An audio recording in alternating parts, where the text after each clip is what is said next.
Olá, pessoal. Hoje nós estamos aqui no nosso bate-papo com a doutora Érica. A doutora Érica é advogada na cidade de Itaí e região. E nós vamos ter um bate-papo de diversos assuntos aqui, assuntos interessantes. E sempre de volta aqui na bancada, o Miguel Shibani, o defensor do povo. É o que ele fala, mas na verdade não é essa. É como os políticos falam, mas na realidade é outra aí. E o professor Júnior, que é o professor mais bravo da faculdade de Direito aí do Vale de Avaré. Super reconhecido, lá não dá risada a cara dele. Então, Érica, primeiramente, muito obrigado por você ter aceito o convite aí, de vindo aí, e para nós batermos um papo. Imagina, a honra é toda minha. Já conheço o Dr. Júnior, né, que trabalhamos em algumas situações. Azar seu. E eu quero corrigir que eu soube que ele não é o mais bravo. Eu soube que o Dr. Wagner é o mais bravo daí do Vale, defendendo já. Shibani conhecia há pouco tempo, pessoalmente, mas já conhecia, né, já admirava muito. Pessoa maravilhosa. É uma pessoa maravilhosa. Fique à vontade, então pode é uma honra. Nossa, muito honra. Mas estou aqui um pouco ansiosa, porque são 3 feras, mas que é uma honra. Eu posso falar um pouco, cara? Deve. Todos os candidatos aqui, a gente convida 15 e ninguém vem. O 16º deve ser velho. Você foi a primeira que a gente convidou, você aceitou. Parabéns, Érica, viu? Muito obrigada, fico mais honrada ainda. Ela bateu o recorde dos podcasts da Itacoronituba Itaí e quer fazer o Papo Reto virar. E depois eu vou pedir para ela falar também sobre a inteligência artificial que você fez, sobre as mentes brilhantes aqui. Sim, pode deixar que eu falo. Érica, nós estávamos conversando antes aqui dessa violência que está acontecendo em relação às mulheres, comentando um caso que está em todos os lugares aí, lá de Natal. O cara deu 61 socos, isso, aquilo, tal. Na sua visão macro disso daí, o que está acontecendo? Na verdade, nós temos aí um histórico de aumento em feminicídio, em violência contra a mulher. Nós tivemos uma diminuição no início de 2025, depois de 2%, acredito, a nível nacional, depois de uma grande repercussão de alguns casos e também de políticas públicas que trouxeram essa questão da majoração de pena. Acredito que isso tem impactado. Entretanto, nós vemos que esses casos continuam aumentando. E como advogada que atua hoje também na área criminal, eu vejo também a Maria da Penha não só aumentando os casos de reais de violência, como também a utilização da Maria da Penha em caso de vingança de mulheres, em caso de disputas de guarda, que é uma coisa que vem procurando. E essa zona cinzenta fica difícil. Muito difícil, principalmente quando o direito da mulher ela é defeso apenas em cima da palavra da vítima. Nós vemos aí que não há uma paridade de armas quando o agredido é o homem da situação, porque a violência doméstica ela deveria incluir não só as mulheres que estão sendo agredidas, mas os homens. E nós temos sim homens que são agredidos. Eu já falei, você tem exemplo na mesa aqui. Eu tenho um exemplo muito prático do meu escritório, onde o rapaz foi agredido, foi ameaçado de morte, com testemunhas. Ela tentou jogar ácido nele por uma vez. Ela tinha um histórico de outros boletins de ocorrência, inclusive contra outros ex. E nós tentamos uma cautelar, porque não se pode usar Maria da Penha por analogia, né? Não se consegue. E não conseguimos essa cautelar. Quando, na verdade, a mulher, se ela for na delegacia, ela sozinha, sem uma testemunha, sem nada, ela denunciar, sentir ameaçada, ela consegue uma protetiva quase que instantaneamente. Então, eu sou muito, que se entenda, eu não sou contra, eu não sou uma pessoa que acha que a Maria da Penha não deveria existir, mas eu acho que nós deveríamos nos preocupar um pouco mais com essa questão do devido processo legal, né, da presunção de inocência, porque nós temos muita... Mas essa legislação, ela é uma ação afirmativa. Se ela é uma ação afirmativa, ela visa justamente proteger a mulher. A ideia é esse resgate, né, da condição que a mulher foi colocada historicamente, numa condição de submissão, de ser humilhada, agredida. Eu acho que o objetivo da legislação é justamente esse, proteger a mulher. Quando nós invertemos, eu acho que ela perde a natureza de ação afirmativa. Sim, não é? Com certeza, com certeza. Mas eu então a gente acredito tem que que olhar nem... é complicado, eu acho injusto, mas eu acho que pode-se usar outras medidas que não a legislação específica, no caso da Maria da Penha, porque ela é uma ação afirmativa, então ela tem uma finalidade. Então, Júnior, mas eu acho que muito vai ser a sedimentação, é o tempo, é como a jurisprudência, certo? A gente vê muito isso na lei de licitação. Muito da nova lei por causa dos julgados. Aí ele tocou no assunto importante. Tudo que você fala em lei, você tem que ter prova. Sim. Na Maria da Penha, a palavra da mulher basta. Então, por isso que eu estou falando. Isso que a Érica está apontando, você veja bem, tá difícil qualquer coisa hoje, você não tem a ampla defesa. O tempo tem a temperança, não é? Com o tempo, isso daí, a hora que o juiz for dar a medida cautelar, ele vai ter uma outra visão. Mas, infelizmente, até chegar lá, muita gente vai pagar. Porque a ação afirmativa, ela busca justamente esse equilíbrio. Quando atingir esse equilíbrio, chega nesse ponto que você falou, né? Como as cotas, qualquer medida... Mulher votando... Isso, tudo ação afirmativa. São medidas que visam resgatar um déficit histórico com algum segmento da sociedade. Mas quando isso se equilibra, como o Wagner falou, aí as coisas começam a fluir. Mas melhor, até lá, né? Julião... Até lá, né? Até lá, o que eu acredito é que hoje há um desequilíbrio. Há uma injustiça muito grande, né? A gente observa isso, né? Inclusive, na verdade, esse desequilíbrio, ele não é só da gente ver na prática. A gente vê um desequilíbrio totalmente legal aí. Porque se nós temos hoje questões, inclusive constitucionais, de presunção de inocência, de igualdade, nós não vemos isso na prática hoje quando nós falamos de direitos de homens e mulheres agredidos. Né? Por mais que nós tenhamos o homem hoje como força física maior que a da mulher e tudo mais, nós temos poucos casos, mas temos casos de agressão. E nós não conseguimos, com a mesma facilidade, defender. São brasileiros, são seres humanos. Por mais, eu não sou contra a Maria da Penha, acredito que tem que aumentar até as penas em alguns casos, principalmente o que nós vimos, aquele absurdo desse caso de Natal.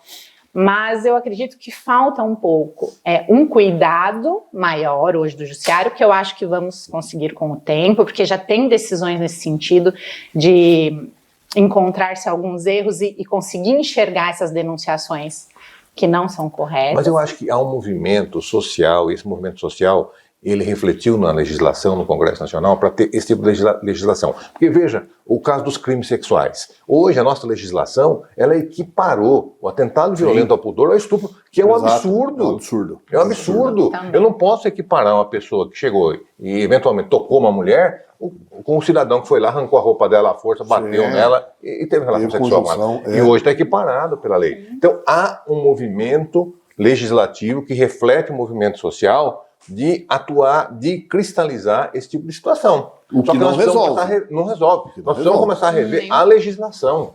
Sim. Eu acho que nós precisamos. Não adianta esperar só que o juiz. Só que o juiz não, mas o problema eu acho que não está aí. O problema sempre vai voltar na velha história. É no berço, é na escola, é na formação. Não adianta. Hoje ainda, na manhã... Não tem lei que resolva, né? Hoje a gente estava falando do tiro de guerra. Nós até tiramos sarro lá do Miguel, lá, falando hoje cedo. O Miguel, você conversa com ele hoje, com 77 anos, ele lembra, ele fala do tiro de guerra dele. Ele fala assim, às vezes está conversando, ele fala assim, fulano fez tiro de guerra comigo. É uma coisa bonita, é uma coisa que formava a cidadania, que eu acho que não é do seu tempo, mas é do nosso.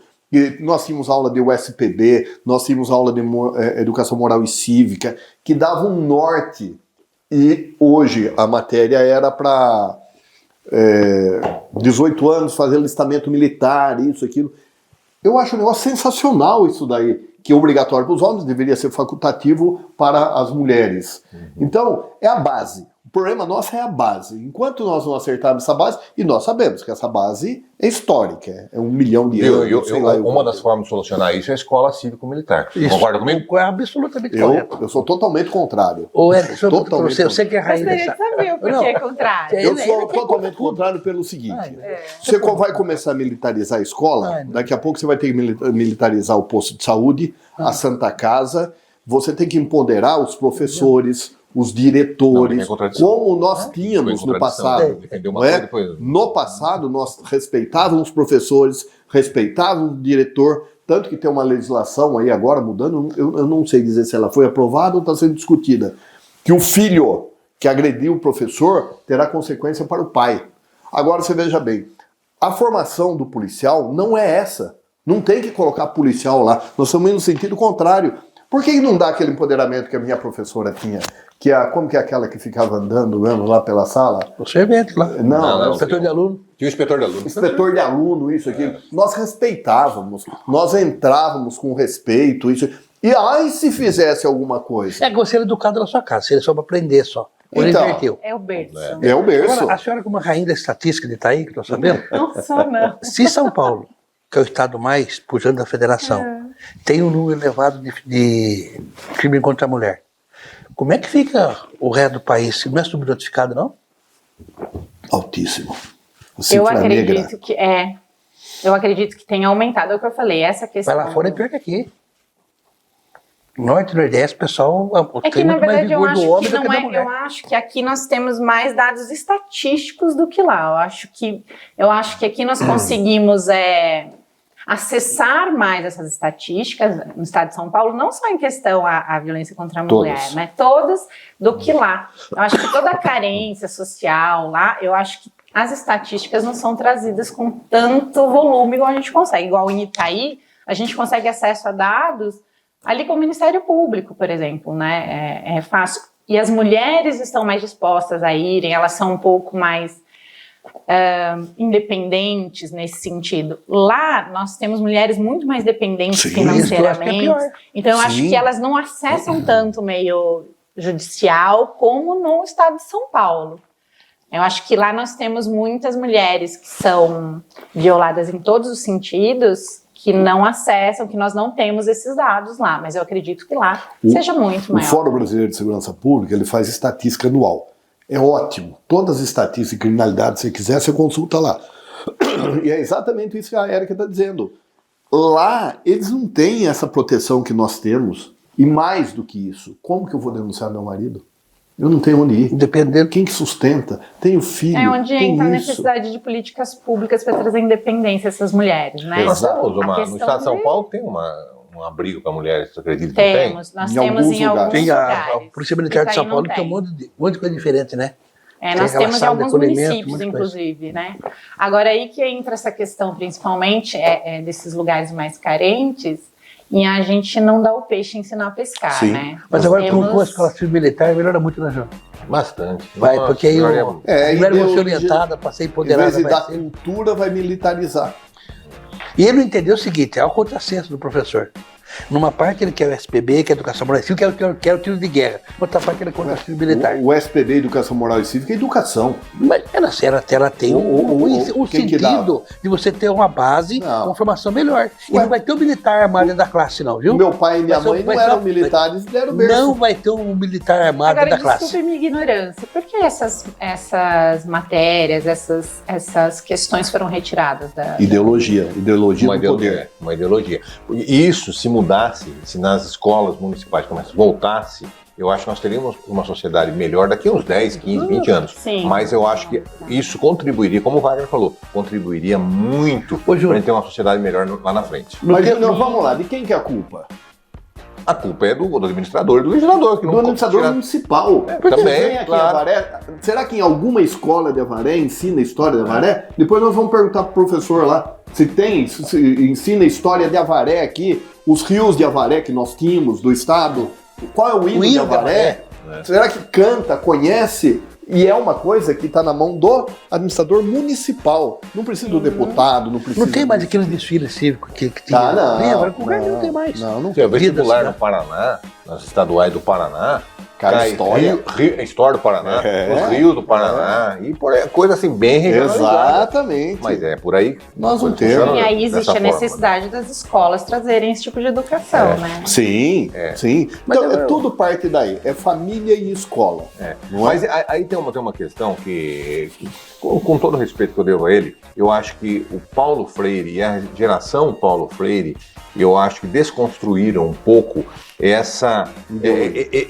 esse tom que tinha lá nos anos 70, nas escolas, o SPB, as matérias que estão falando aqui. Eu acho que veio essa geração Paulo Freire, que de alguma forma, por razões que eles entendem justas, retiraram isso da grade curricular. né? E eu acho que aí foi um erro muito grande. O Paulo Freire tem todos os seus méritos, não sou contra ele, eu acho que ele é um grande expoente da educação um diferencial. no Brasil, sem dúvida nenhuma, ele é. Mas eu acho que em alguns pontos eles escorregaram, talvez não ele, mas talvez os discípulos dele. Exatamente, a interpretação do que ele falava.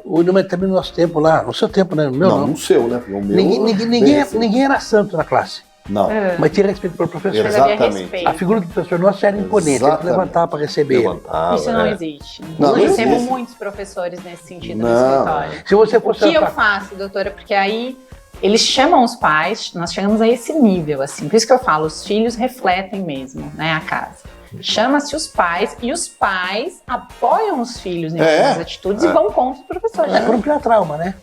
Né? Uma inversão de uma valor. roda de Fragilizar, amizade, né? né? Total. Agora, no próximo bloco, a doutora Érica vai falar do empoderamento feminino. Mas Aguarde. Tá.